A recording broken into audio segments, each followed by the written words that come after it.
జై శ్రీమన్నారాయణ. నేను మీ icon astrologer Gattupalli Suresh Babu.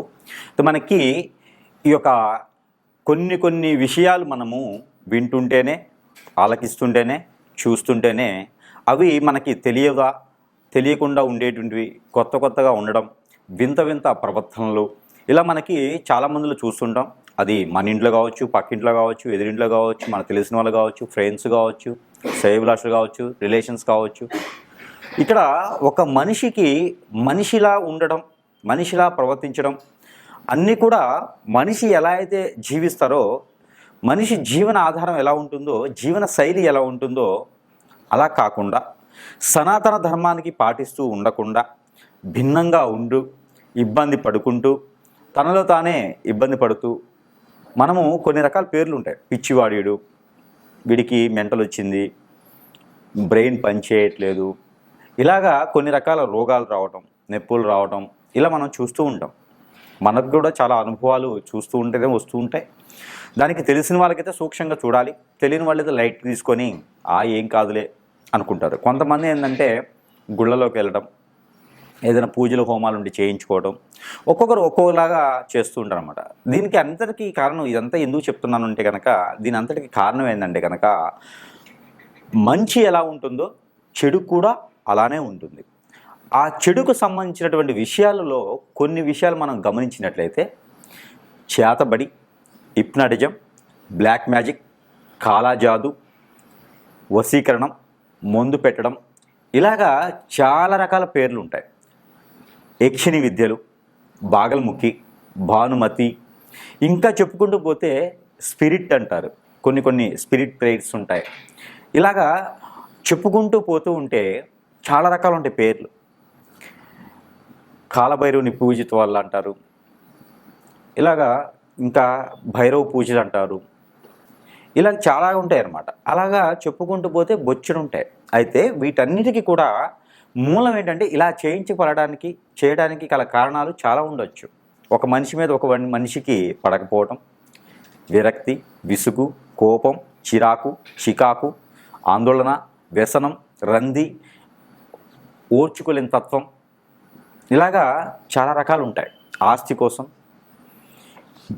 ఒక మనిషి ఇష్టం ఉండి వశపరుచుకోవడానికి, ఇలాగా రకరకాలుగా ఉండేటువంటి విధానాలు, ఆశలు, కోరికలు మనిషిని ఎంత దూరమైనా తీసుకెళ్తాయి. పోనీ ఇలా చేసేవాళ్ళు ఉన్నారా అంటే ఖచ్చితంగా ఉన్నారని చెప్పవచ్చు. ఇలా చేయించబడిన వాళ్ళకి పరిహారం ఉంటుందా అంటే ఖచ్చితంగా ఉంటుందని కూడా చెప్పవచ్చు. అయితే దీనికి ముళ్ళుతోనే తీయాలి అనే ఒక నినాదం అయితే ఉంది కదా, దాని ప్రకారంగా మాత్రమే చేయాలి. అయితే ఇందులో కొన్ని లక్షణాలు కల అటువంటి స్త్రీ పురుషులు కావచ్చు, పిల్లలు కావచ్చు, కొన్ని లక్షణాలు ఉంటే వారికి ఏం జరుగుతుంది, వారికి తీయించుకునే విధానం ఏంటి, అసలు మనం ఎలా గమనించుకోవాలి అని పరిశీలన చేసినట్లయితే కనుక, మనం మొదటగా ద్వాదశ రాశుల్లో నుంచి తీసుకుందాం. ఎందుకంటే ఈ ద్వాదశ రాశుల్లోంచి తీసుకోవడం వలన వారి రాశి ఏంటి, వారి నక్షత్రాలు ఏంటి, వారి యొక్క గుణగణాలు ఏంటి, వారికి ఉండాల్సినటువంటి విధానం లేకుండా వేరే ధోరణిలో ఉంటే వారికి ఏం జరిగింది అనేది కొంచెం తేలికగా మనం గమనించుకోవచ్చు. అప్పుడు మనము సమీప దూరంలో ఉన్నటువంటి గురువు దగ్గరికి వెళ్ళటమా, లేదా ఏ ఆలయానికి వెళ్ళటమా, చెప్పేటువంటి పరిహారం ఏంటి చేసుకుంటే మరలా కూడా ఆ వ్యక్తి మనిషి జీవితానికి వచ్చి మరి కూడా జీవితం కొనసాగించేటువంటి అవకాశాలు ఉంటాయి. కాబట్టి ఆ విధంగా కొంచెం చైతన్యం ఇచ్చేదానికైతే మనం చూసినట్లయితే కనుక, ముందుగా మనకి చూసుకున్నట్లయితే మనకి ముందుగా మనం అనుకున్నట్టుగానే హిప్నాటిజం, బ్లాక్ మ్యాజిక్, వశీకరణం, చేతబడి, అలానే మందు పెట్టడం, యక్షిణి విద్యలు, బాగల్ముఖి, భానుమతి, కాలభైరవ, కాళికామాత, ఇంకా స్పిరిట్ ప్రేయర్స్, ఇలా చెప్పుకుంటూ పోతే మంచి కన్నా కూడా చెడు చేసేటువంటి తత్వము, గుణము, చెడు చేసేటువంటి విధానము చాలా ఉన్నాయి.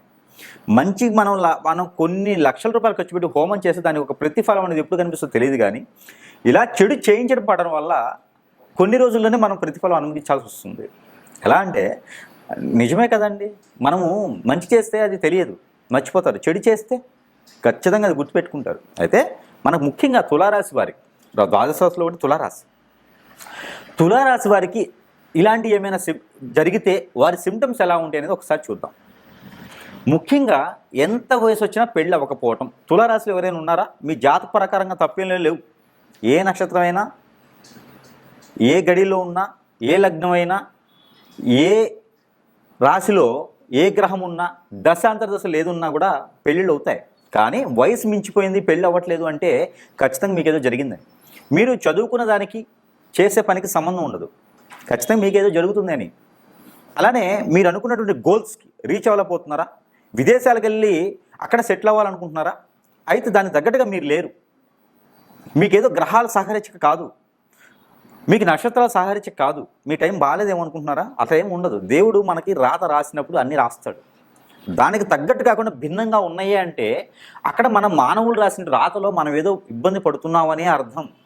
ఎందుకంటే బంగారం అంటారు, మేలిన బంగారం అంటారు. అలాంటి మనసున్నటువంటి తులారాశి ఏదైనా సరే ఎడం చేత్తు ఇచ్చేస్తారు. దానం కావాలన్నా, సహాయం కావాలన్నా ఎడం చేత్తు ఇచ్చి మర్చిపోతారు. అంటే కుడి చేత్తు ఇస్తే గుర్తునిద్ది అని ఎడం చేత్తు ఇచ్చేస్తారు. అలాంటి తత్వం గల తులారాశి వారికి మంచి జరగట్లేదు అంటే నక్షత్రాల పరంగా కాదు, అది మీకేదో జరుగుతుంది అని అర్థం.